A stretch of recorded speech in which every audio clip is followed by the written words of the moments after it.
This channel does not promote any violent, harmful, or illegal activities. All content provided by this channel is meant for an educational purpose only.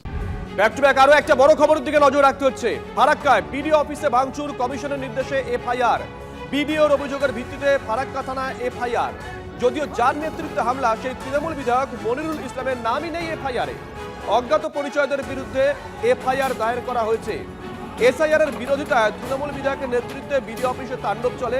ঘটনার পর রাজ্য পুলিশের ডিজির সঙ্গে ফোনে কথা বলে নির্বাচন কমিশন। পুলিশের ডিজিকে এফআইআর দায়ের করতে বলা হয়। বিডিওর অভিযোগের ভিত্তিতে এক তৃণমূল কর্মী সহ দুজনকে ইতিমধ্যেই গ্রেফতার করেছে পুলিশ।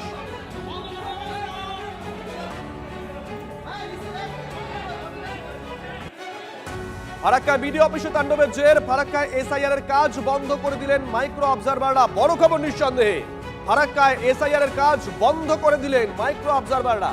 নির্বাচন কমিশনকে চিঠি দিলেন মাইক্রো অবজারভাররা।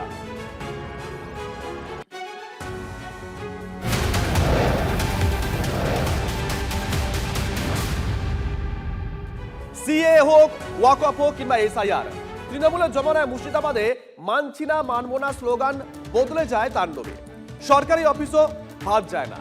ফারাক্কায় তৃণমূল বিধায়কের নেতৃত্বে বিডিও অফিসে দিদার ভাঙচুর চলে। গোটা রাজ্য সেই ছবি দেখেছে। অন্যদিকে কল্যাণীতে এসডি অফিসের মধ্যেই বিজেপি বিধায়ককে হেনস্থার অভিযোগ ওঠে।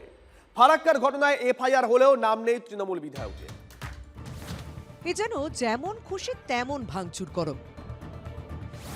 গোছা গোছা কাগজ ছোড়া হলো সরকারি কর্মচারীর দিকে, লাথি মারা হলো টেবিল, সরকারি কর্মীকে লক্ষ্য করে ছোড়া হলো চেয়ার। একেবারে সামনে দাঁড়িয়ে নেতৃত্ব দিলেন ফারাক্কার তৃণমূল বিধায়ক মনিরুল ইসলাম।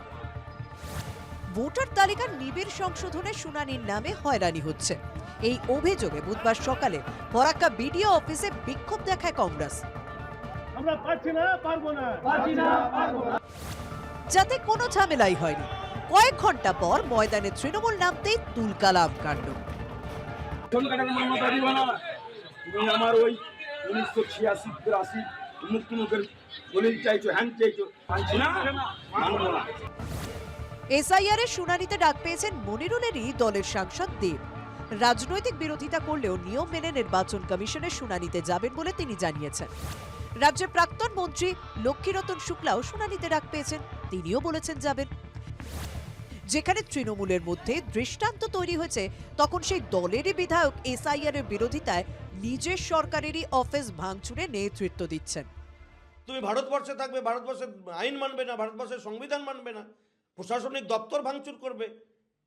মামার বাড়ির আবদার নাকি এগুলো? দেখাবে এটা দেখো, এই সরকারের অন্যায়ের বিরুদ্ধে আমরাই প্রতিবাদ করছি। তাহলে বুঝুন গোটা গেমটা। এসআইআর এর শুনানি পর্বে 7 নম্বর ফর্ম নিয়েও ব্যাপক হইচই। 7 নম্বর ফর্ম আসলে কি কাজে লাগে? ভোটার তালিকায় কোনো নাম অন্তর্ভুক্তির বিরোধিতা করা বা মৃত বা স্থানান্তর হওয়া ব্যক্তির নাম ভোটার তালিকা থেকে বাদ দিতে ব্যবহার করা হয় এই ফর্ম। বাঁকুড়ায় বিজেপি নেতার গাড়ি থেকে গোছা গোছা 7 নম্বর ফর্ম আটক করার পরে সতর্ক থাকতে বলেছিলেন মুখ্যমন্ত্রী। সবাইকে বলবো, যেখানে যেখানে আনঅথরাইজড পেপার পাবে এবং বাল্ক পেপার পাবে, সেখানে তারা এফআইআর করবে। দলকে চোখ কান খোলা রাখতে বলেছিলেন, কিন্তু কল্যাণীর তৃণমূল অতি সক্রিয় হয়ে যেন ধরে আনতে গিয়ে বেঁধে আনলো। বুধবার 7 নম্বর ফর্ম নিয়ে কি কাণ্ডই না ঘটলো মহকুমা শাসকের দপ্তরে। হেনস্থার মুখে পড়লেন বিজেপি বিধায়ক অম্বিকা রায়। তারা ইলেকশন কমিশন অফ ইন্ডিয়ার যে কাজ তারা করতে যাচ্ছে এসআইআর, সেই এসআইআর সম্পূর্ণভাবে এরা ডিস্টার্ব ক্রিয়েট করছে।